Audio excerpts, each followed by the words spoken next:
पर नहीं है, आपका अविश्वास अपने आप पर है।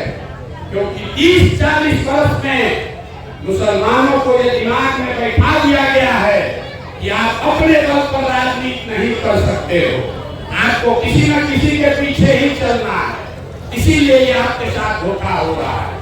तो मैं अब अपनी बात 2 मिनट, अगर खाली लड़ने के लिए लड़ना है तो लालटेन को पकड़े रहिए, लेकिन भाजपा को एकदम पटक देना है तो जनसुराज में अपने बच्चों के साथ आइए, हम आपको दिखाने का दावा करके दे रहे हैं। आज तक नेता और दल नहीं हारा है, भरोसा रखिए। अगर आपका भी हाथ पकड़ेंगे, आपके बच्चों का हाथ पकड़ेंगे तो आपको भी हारने नहीं देंगे। आप उसके बाद सुपौल जाएंगे, फिर अररिया, लेकिन दल बनने से पहले किशनगंज के भी गांव-गांव में पैदल चल जाएंगे। ये क्या है जनसुराज? दल नहीं है, आंदोलन नहीं है, वोट हम मांग नहीं रहे हैं, तो ये है क्या? जनसुराज एक शब्दों में आजादी से पहले जो महात्मा गांधी की, कांग्रेस की, महात्मा गांधी की राजनीतिक व्यवस्था थी, उसको पुनर्जीवित करने का अभियान है। आजादी से पहले जिसको भी देश के आजादी में योगदान देना था, वो क्या करता था? वो आदमी जाके तब की महात्मा गांधी की कांग्रेस को जाकर ज्वाइन कर लेता था, और जिसकी जो क्षमता थी, कोई पढ़ा लिखा था, कोई अनपढ़ था, कोई हिंदू, कोई मुसलमान, कोई अगड़ा, कोई पिछड़ा, कोई गरीब, कोई अमीर, जिसकी जो क्षमता थी, गांधी के कांग्रेस में सबके लिए जगह थी। किसी ने घर घर जाकर अखबार बांटा, किसी ने प्रभात फेरी निकाली, कोई धरने पर बैठा, कोई रेलवे लाइन उठाया, किसी ने जाकर फांसी पर के तख्त पर कुर्बानी दी। जिसकी जो बन पड़ी उसने सब किया, सबका खून इस मिट्टी में लगा, तब ये देश आजाद हुआ। वही व्यवस्था बनाने का प्रयास कर रहे हैं कि अगर बिहार में विकास चाहिए, अगर बिहार में आपके हमारे बच्चों का जीवन बदलना है, तो आपने 40-45 वर्ष कांग्रेस को देखा। 30-32 साल से हम लोग लालू जी, नीतीश जी, भाजपा को देख रहे हैं। आपका और आपके बच्चों का जीवन नहीं सुधरा। आप प्रशांत किशोर वो व्यवस्था बना रहे हैं आपकी मदद से, जिसमें आपके बीच से लोगों को चुनकर निकाल रहे हैं, और जिसको आप चुन दीजिएगा वही जनसुराज का उम्मीदवार हुआ, और वही आदमी के पीछे, उसी आदमी के पीछे पूरी ताकत, शक्ति, बुद्धि, पैसा अपना लगाएंगे, और आपके आशीर्वाद से उसको जिता कर लाएंगे। यही है जनसुराज। अभी आप वोट देते हैं, आप प्रत्याशी नहीं चुनते। जिसको मोदी जी ने भेज दिया, जिसको लालू जी ने, नीतीश ने, राहुल गांधी ने भेज दिया, उसी में से आपको चुनाव करना है। किसी ने नहीं पूछा कि किशनगंज का, बहादुरगंज का उम्मीदवार कौन होना चाहिए। जनसुराज में हम ये व्यवस्था बना रहे हैं। हर विधानसभा क्षेत्र से कम 10,000 लोगों से बातचीत करके, आपके कहने पर सबसे जो काबिल 5 अच्छे लोग हैं, उन 5 अच्छे लोगों को चुनकर निकालेंगे, और उस 5 आदमी का नाम आपके बीच में जारी करेंगे चुनाव के 1 साल पहले, ताकि साल भर उस आदमी को आप देखिए, जांचिए, परखिए, और फिर उस 5 में जो नंबर 1 पर आया, वही हुआ जनता का उम्मीदवार, जनसुराज का उम्मीदवार। आपके पास पैसा नहीं है तो कोई बात नहीं, लोग कहता है भैया बात तो सब ठीक है, लेकिन बिहार में तो विकल्प नहीं है। उसी विकल्प को बनाने का ये प्रयास है। दल बने, विकल्प बने, लेकिन वो दल और विकल्प प्रशांत किशोर नहीं बनाए, उसको बिहार की जनता मिलकर बनाए। जो दल बने तो उसके नेता प्रशांत किशोर नहीं बने, दल का नेता वो बने जिसको बिहार के सब लोग मिलकर नेता बनाए। मैं इस दल का नेता नहीं हूँ, पर 2 बरस से कह रहे हैं। और 2 अक्टूबर को दल बनेगा तो आप देखिएगा, पेपर में पढ़िएगा, दल का नेता कोई दूसरा बनेगा। हमारी भूमिका कुम्हार की है। घड़ा कैसे बनता है? मिट्टी और चाक से। बढ़िया मिट्टी और चाक न हो तो बड़ा से बड़ा कुम्हार भी घड़ा नहीं बना सकता। तो हमारी भूमिका कुम्हार की है और गांव-गांव से आपसे मिलकर अच्छी मिट्टी और चाक ढूंढ रहे हैं, क्योंकि आप में वो ताकत है। आपके बीच ऐसे लोग हैं जिनमें वो ताकत है, समझ है, जिनको हम थोड़ा सा सहारा दे दें तो वो खड़ा होकर बढ़िया नेता बनेगा और अपने समाज के लिए कुछ करेगा। आपको कुछ नहीं करना है। आपके पास पैसा नहीं है तो कोई बात नहीं है। आपके जाति के ज्यादा लोग नहीं है तो कोई बात नहीं है। आपको राजनीति का ज्यादा समझ नहीं है तो भी कोई बात नहीं है। पैसे की चिंता, व्यवस्था, चुनाव लड़ने की चिंता अपने भाई, अपने बेटे प्रशांत किशोर पर छोड़िए, लेकिन अपने बच्चों के लिए खड़ा होइए। विकल्प नहीं है, इसका रोना रोना मत कीजिए। आपकी इतनी दुर्दशा है क्यों? आपको लगता है कि भाजपा वाले गलत कर रहे हैं। कोई लालू जी को दोष दे रहा है, कोई मोदी जी को, कोई राहुल गांधी कांग्रेस को, कोई नीतीश को। हम आपको बता रहे हैं कि आपको अभी 5 मिनट में बताएंगे कि आपकी दुर्दशा क्यों है। और वो जानने समझने के लिए आपको प्रशांत किशोर जी के ज्ञान की जरूरत नहीं है। इस्लाम में जो बातें पैगंबर साहब ने बताई हैं उसी के हवाले से बताएंगे कि आपकी दुर्दशा क्यों है। हम 5000 गांव में पैदल चल के गए और रोज मन से कहते हैं कि दलितों के बाद सबसे ज्यादा गरीबी, बदहाली, फटेहाली अगर कहीं दिखी तो मुसलमान भाइयों के गांव में दिखी। सबसे ज्यादा गरीब, बदहाल, फटेहाल कोई दिखा तो मुसलमान दिखा। क्यों ऐसा है? लोग कहता है भैया हमारे साथ धोखा हो गया। मुसलमान भाई हमारे कहते हैं सबने हमारा इस्तेमाल किया, हमारे साथ धोखा हो गया। हम आपको कह रहे हैं नहीं, ये सही बात नहीं है। आपकी दुर्दशा इसलिए है कि आपके पैगंबर साहब ने कहा कि जिस कौम को अपने रहनुमाओं की समझ न हो उसके ऊपर जालिम हुक्मरानों को मुसल्लत कर दिया जाता है। अब जरा याद कीजिए, आप याद कीजिए, जब सच्चर कमेटी का रिपोर्ट आया, उस रिपोर्ट में यह बताया गया कि मुसलमानों की दशा, आपकी आर्थिक सामाजिक हालत दलितों से भी ज्यादा खराब है। अब एक बार जरा सोचिए कि जब सच्चर कमेटी का रिपोर्ट आया था, उससे पहले इस देश में भाजपा और मोदी का शासन नहीं था। उससे पहले कांग्रेस का शासन था, लालू नीतीश का शासन था, जिनको आपने अपना रहनुमा अपने वोट से बनाया था। अगर उन्होंने आपके बच्चों को पढ़ाया होता, अगर उन्होंने आपके बच्चों के रोजगार की व्यवस्था की होती तो कोई मोदी, कोई भाजपा आज तक आता ही नहीं।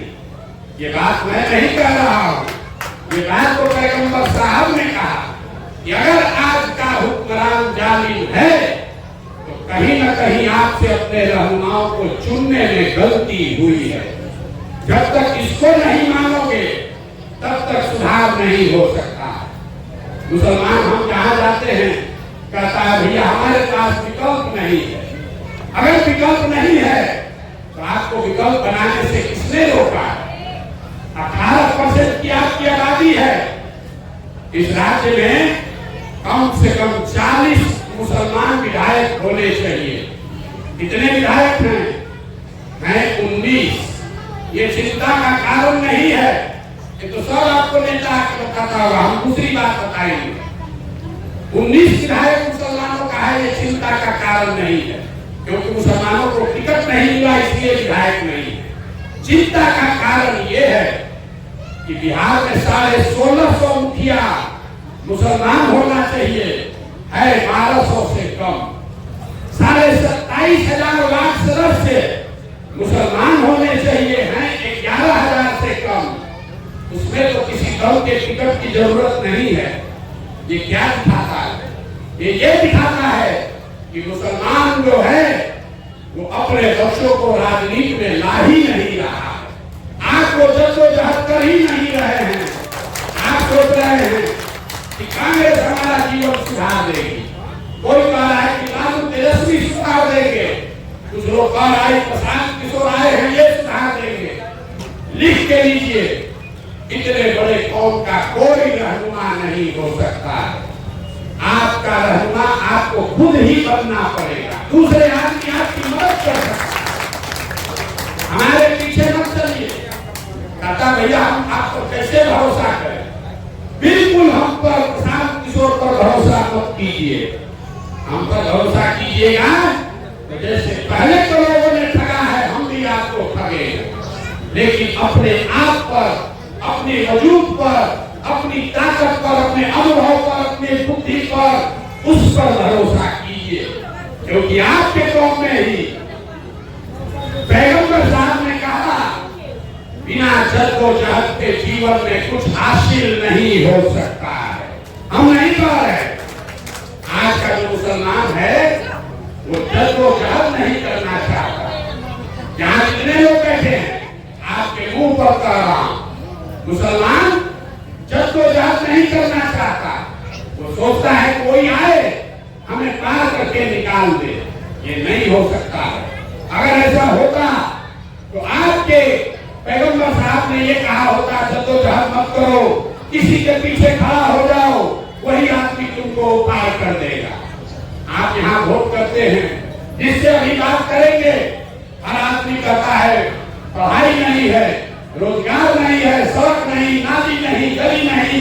आपके बच्चे जाकर दिल्ली में, बॉम्बे में दो जग की जिंदगी जी रहे हैं, मजदूरी कर रहे हैं अपने परिवार का, बच्चों का पेट पालने के लिए। और आपके वोट से जो लोग जीत कर गए हैं वो हेलीकॉप्टर पर घूम रहे हैं। ऐसा क्यों है? तो लोगों से पूछते हैं, लोग कहता है भैया हम लोग के लिए सुरक्षा बहुत बड़ी बात है। ऐसा नहीं है कि मुसलमानों को पता नहीं है कि किसने उनको ठगा है, धोखा किया, फिर भी आप वोट क्यों देते हैं? आप कहते हैं कि भैया सुरक्षा बहुत बड़ी बात है, हमको भाजपा से डर लगता है। तो फिर आपके पुराने शरीफ कुरान का ही हवाला दूंगा।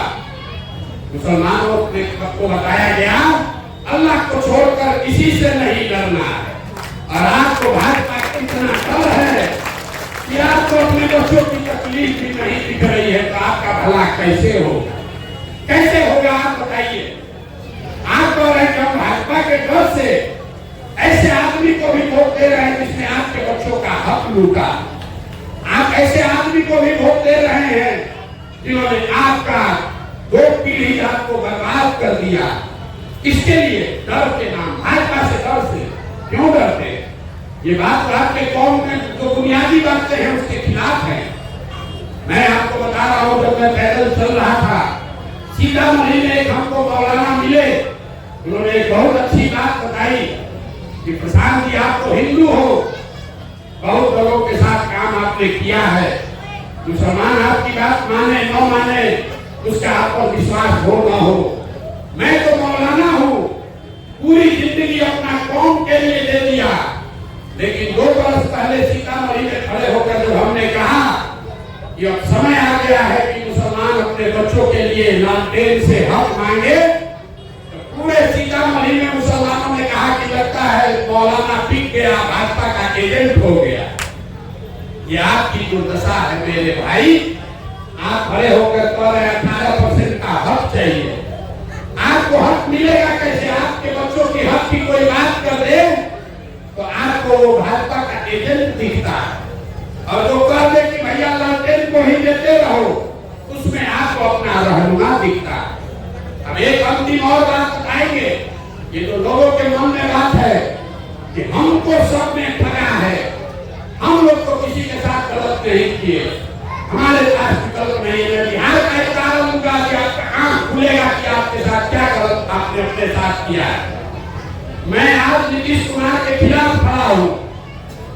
नीतीश कुमार के विरोध में हम खड़े हैं। लेकिन याद कीजिए 2014 में नीतीश कुमार ने आपके कौम के साथ, मुसलमानों के साथ कोई दगा नहीं किया था। 2005 से लेके 2014 के बीच में मुसलमानों के लिए नीतीश कुमार ने जितना हिंदुओं के लिए काम किया उतना मुसलमानों के लिए भी किया या करने का प्रयास किया। नीतीश कुमार ने 2010 में, याद रखिएगा, जब भी आपको लगे कि आपको सब ठग रहा है, आपको ईमानदार है, 2010 में इसी नीतीश कुमार ने नरेंद्र मोदी को बिहार में चुनाव में आने से मना कर दिया था, आने नहीं दिया था। 2012-13 में जब मोदी जी को भाजपा ने प्रधानमंत्री का चेहरा बनाया, उस समय नीतीश कुमार भाजपा से अलग होकर उन्होंने अपनी सरकार दांव पर लगाई। लेकिन वही नीतीश कुमार जब 14 में आपके भरोसे चुनाव लड़ने आए तो आपने मेरे भाई उनका साथ नहीं निभाया। आप लालटेन पकड़कर घूमने लगे और उसी से अगर गलत करोगे तो आपके सामने गलत ही होगा। विकल्प तो था उस समय, जदयू के तौर पर नीतीश कुमार विकल्प आपके पास था, आपने उसका मानदंड किया। इसीलिए नीतीश कुमार जब 2015 में आपके वोट से, जब आपके आंख में धूल झोंकते ही कहिए 15 में वोट से जीता, तो उसको एक बार लग गया कि मुसलमानों के साथ चाहे अपना गला भी कटा देंगे, ये लोग हमको वोट नहीं देगा, इसीलिए भागकर भाजपा में गए। तो गलती अगर करोगे तो कैसे सही होगा आप बताइए। हम कोई मीठी बात नहीं बोलते, हमको लोग कह रहा है, मुसलमान लोग कहता है मुसलमान कम और जिनका लालटेन चल रहा है वो ज्यादा। ये भाजपा का एजेंट है। 2 सवाल मुसलमानों के हैं, अरे भाई इतना बड़ा अभियान चला रहे हैं, इनको मोदी काहे नहीं पकड़ रहा है, इनके पास इतना पैसा कहां से आता है? मेरे भाई, पैसा सरस्वती से आता है। भगवान ने ये बुद्धि दी है। आप एक एमएलए एमपी बना देते हैं, आपका पार्टी चलने लगता है। आप 32 वर्ष से आप एडी को, लालटेन को वोट देते हैं। आप में से बैठा हुआ किसी आदमी ने नहीं पूछा कि लालटेन के पास पैसा कहां से आता है। पैसा आता है इसी बिहार से, क्योंकि बिहार के बाहर आरजेडी नहीं है। आपके हमारे बच्चों का जो हक लूट कर ले जाते हैं, उसी पैसे से राजनीति करते हैं। और हमारा बनाया हुआ आज भी 1-2 नहीं, 6 राज्य में आज भी वो लोग सरकार चला रहे हैं जिनके बनाने में हमने कंधा लगाया है। तो हमको 1 तंबू का पैसा नहीं मिलेगा। लेकिन मुसलमानों की हालत देखिए, हम मजबूती से लड़ रहे हैं, समाज के लिए कुछ कर रहे हैं, तो मुसलमान कहता है इनके साथ कैसे जाए, जरूर कोई ना कोई भाजपा ही पीछे होगा। अगर हम मजबूती से नहीं लड़ते तो आप ही कहते कि आदमी तो अच्छा है लेकिन मजबूती से लड़िए नहीं रहा है, कैसे इसके साथ जाए। मेरे भाई, आपका विश्वास हम पर नहीं है, आपका अविश्वास अपने आप पर है। क्योंकि 30-40 वर्ष में मुसलमानों को ये दिमाग में बैठा दिया गया है कि आप अपने बल पर राजनीति नहीं कर सकते हो, आपको किसी न किसी के पीछे ही चलना है। इसीलिए ये आपके साथ धोखा हो रहा है। तो मैं अब अपनी बात 2 मिनट में खत्म करूंगा। ये अभियान है जिसमें मैं जाकर सामने से कहता हूँ, वोट लालटेन को देना है दे दो। लोकसभा का भी चुनाव हुआ, हम चुनाव नहीं लड़े हैं। हमने मुसलमानों को कहा था लिख के ले लो, कोई हम उम्मीदवार नहीं खड़ा करेंगे। हम पर उंगली नहीं उठाना कि हमने हराने में मदद की है, जिताने में। लेकिन जिनके साथ आप खड़े हुए वो कोई नहीं जीता, और जो थोड़ा बहुत जीता भी है कोई मुसलमान का नाम लेने के लिए नहीं तैयार है। जो अभी रिजल्ट आया है, आपने अपने घर में खुशी मनाई होगी, लेकिन मेरे भाई, जो अभी संख्या बढ़ी है विपक्ष की, इससे आपका जीवन नहीं बदलने वाला। इससे राहुल गांधी और बुलडोजर चलना बंद नहीं हुआ है, मुसलमानों की लिंचिंग बंद नहीं हुई और आगे भी नहीं होगी। लिख के रखिए, जब तक आप अपने समाज में नेतृत्व नहीं पैदा कीजिएगा। मैं आपसे इतना ही आग्रह करने आया, वोट जिसको देना है दीजिए, लेकिन अपनी दुआ वो जन सुराज को दीजिए, क्योंकि गांधी ही वो हथियार है, महात्मा गांधी ही वो हथियार है जिसको पुनर्जीवित करके आप विचारधारा के आधार पर भाजपा से लड़ सकते हैं। और दूसरी बात, वोट दिए दूसरे को दे दीजिए, दुआ आपने हमको दी और अपने बच्चों को हमको दीजिए।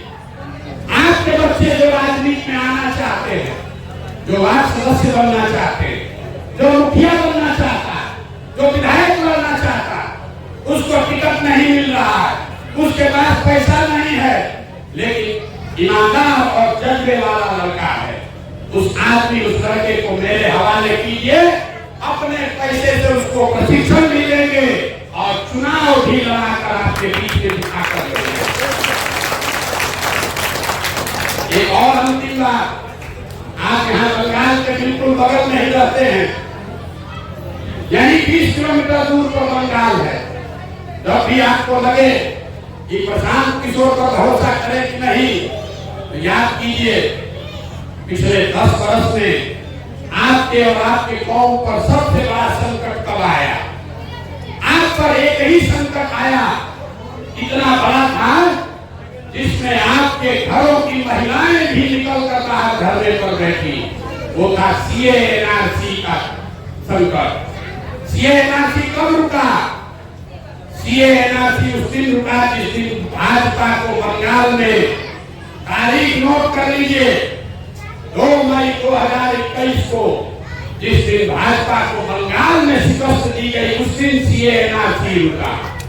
जरा याद कर लीजिए, आप 5 बार का नमाज पढ़ने वाले, ईमान की बात करने वाले लोग हैं।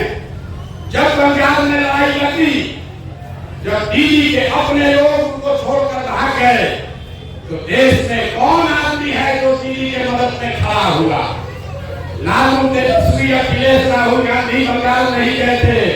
यही लड़का प्रशांत किशोर गया था, जिसने बंगाल में अपना कदम बढ़ाया। 2 बरस बंगाल में गांव-गांव में जाकर जो व्यवस्था बनाई, भाजपा को हमने कहा, जब पूरा देश कह रहा था कि भाजपा को 200 सीट आएगा बंगाल में, हमने कहा कि इनको 100 के नीचे अगर नहीं रोके तो जीवन में संन्यास ले लेंगे। हमने रोका भाजपा को 77 पर। जो व्यवस्था बना कर आए हैं, अभी तक देखिए भाजपा खड़ी नहीं हो पा रही है बंगाल में, और आप वही व्यवस्था यहाँ बिहार में बनाएंगे। अगर खाली लड़ने के लिए लड़ना है तो लालटेन को पकड़े रहिए, लेकिन भाजपा को एकदम पटक देना है तो जनसुराज में अपने बच्चों के साथ आइए, हम आपको जिताने का दावा करके दे रहे हैं। आज तक नेता और दल नहीं हारा है, भरोसा रखिए। अगर आपका भी हाथ पकड़ेंगे, आपके बच्चों का हाथ पकड़ेंगे, तो आपको भी हारने नहीं देंगे। आप देख रहे हैं पिछले 2 बरस से जितनी मेहनत, जितना पसीना मैं बहा रहा हूँ, आज तक 75 वर्ष के बिहार के इतिहास में किसी ने इतनी शारीरिक मेहनत नहीं की है।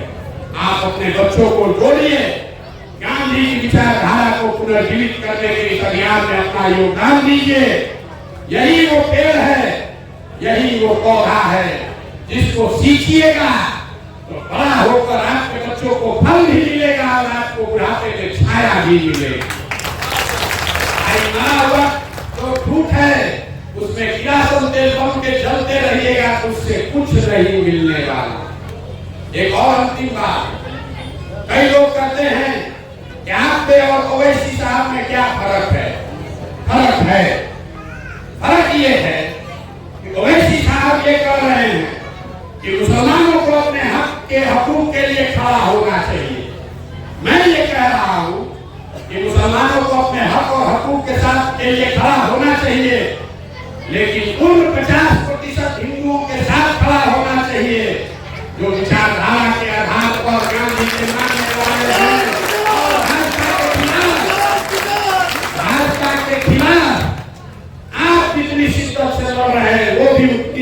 शिद्दत से लड़ रहे हैं। जब भी आपको ये लगे कि कोई हिंदू अब बचा नहीं जिससे कि आप इसके साथ आप चल सकते हैं, तो एक आंकड़ा दे रहे हैं, इसको याद रखिए। भाजपा को इस देश में 36% वोट आया है।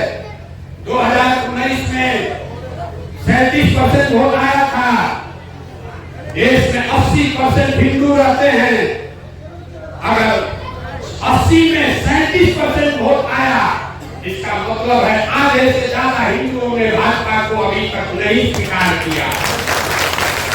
ये कौन हिंदू हैं, इसको पहचानिए और आपके जीत का फॉर्मूला आपके आंख के सामने दिखेगा। आप देख रहे हैं कि यादव है कि दलित है कि पंडित है, हम आपको बता रहे हैं ये कौन हिंदू है जो भाजपा के खिलाफ खड़े हैं। जो गांधी को मानने वाला हिंदू है, तो चाहे बनिया है कि ब्राह्मण है कि दलित है कि कुशवाहा है, वो भाजपा को नहीं मानता।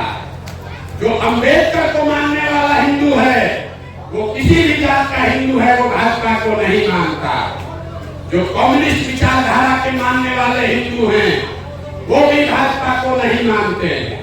और जो पुराने सोशलिस्ट लोहिया जयप्रकाश को मानने वाले लोग हैं, वो भी भाजपा के विचारधारा को नहीं मानते। तो ये चार विचारधारा के मानने वाले हिंदुओं के साथ अगर आपने गठजोड़ सामाजिक राजनीति बनाया, तो आप हो गए 70, भाजपा हो गए 30, और यही लड़ने का तरीका हथियार है। यही हथियार है जिसको मैं यहाँ बिहार में बनाने की कोशिश कर रहा हूँ। विचारधारा के आधार पर आधे से ज्यादा हिंदू जो भाजपा के खिलाफ खड़ा है, उसके साथ मुसलमानों का सामाजिक राजनीतिक गठजोड़ बने, तभी इनको मुकम्मल शिकस्त दिया जा सकता है। यही जन सुराज का अभियान है। और जब भी आपको अपनी सुरक्षा की चिंता हो, तो गांधी की बात याद रखिए कि मुसलमानों की सुरक्षा तब होगी जब मुसलमानों की सुरक्षा की चिंता हिंदू भाई करे, और हिंदुओं की सुरक्षा की चिंता मुसलमान करे। यही गांधीवाद है, उसको अपनाइएगा तब चलेगा, नहीं तो अपनी सुरक्षा के नाम पर अगर किसी बदमाश को, क्रिमिनल को जिताकर भेजिएगा और वो हिंदू समाज में जाकर बदमाशी करेगा, तो कभी भी वो समाज आपके साथ खड़ा नहीं होगा। तो किसी गलत को मत जिताइए, अपनी सुरक्षा के लिए भी नहीं, क्योंकि वो गांधी के विचारधारा के भी खिलाफ है और आपके कौम में बताई गई बुनियादी बातों के भी खिलाफ है। आप यहाँ आए, आपने 2-3 घंटे यहाँ अपना समय लगाया, मेरी बात के लिए इसके लिए धन्यवाद। अब आपका समय है, आप जो चाहिए सवाल कर सकते हैं। अगले 1 घंटे तक हम यहाँ बैठे हुए हैं। जो सज्जन पीछे है, थोड़ा थोड़ा और आगे आप चाहे आ सकते हैं। 1 घंटा 2 घंटा जो भी आपके सवाल है वो सवाल कीजिए, मैं जवाब देने आया हूँ। आज आपसे परिचय करने आया हूँ। जब पदयात्रा करने आऊंगा तो आपकी समस्याओं को भी सुनूंगा, आपके घर गाँव में भी जाऊंगा, आपके बच्चों को गरीबी से निकालने का रास्ता भी बताऊंगा। आज तो सिर्फ परिचय का दौर है, तो जितने आपके सवाल हैं आप सवाल कीजिए। बहुत बहुत धन्यवाद।